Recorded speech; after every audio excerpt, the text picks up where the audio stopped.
जाऊ ल ल कहिले तिम्रो पर्सि ट्रायल हैन ल आज ठ्याक्कै ट्रायल गरे जस्तै गर है ल जाऊ ल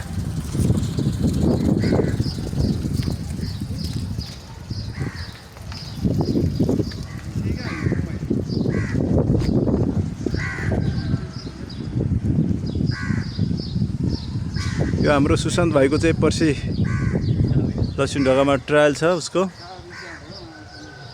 त्यसको लागि ट्रायल प्र्याक्टिस गरिरहेको छ उसले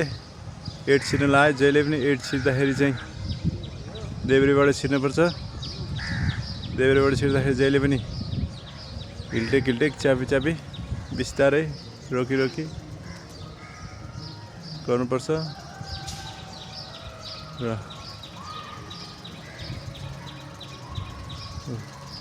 हिल्टेक चाप्नुपर्छ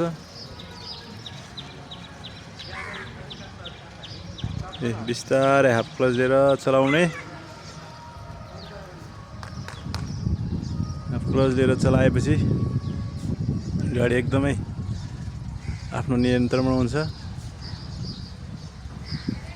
बिस्तारै चलाउने ट्राफिक नियमको पालना गर्दै ट्राफिकका साथीहरू र यातायातको कर्मचारीहरूले भनेको आफूले निर्देशन पालना गर्दै बिस्तारै हेर्दै नातिकन नअत्तालिकन संयम भएर 8 लाई 1 राउन्ड र आधा घुमाउने 1 राउन्ड र आधा घुमाएपछि त्यहाँबाट बिस्तारै निस्किने आउटलेट हुन्छ त्यसपछि स्पिड ब्रेकरमा जाँदैछ गाडी स्पिड ब्रेकरमा जाने स्पिड ब्रेकर पनि त्यस्तै गरी बिस्तारै स्टार बन्द हुनुहुन्न स्पिड ब्रेकरमा बिस्तारै हेरेर केयरफुल भएर चलाउने त्यहाँबाट राइटतिरको इन्डिकेटर बाल्ने युटर्न भइरहेछ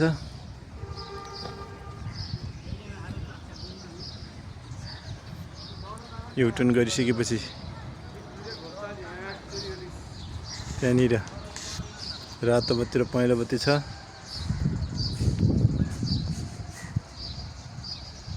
हरियो बत्ती बलिरहेको रहेछ हरियो बत्तीमा आउने त्यसपछि आएर उकालोको स्टपमा रोक्ने स्टपमा रोकिसकेपछि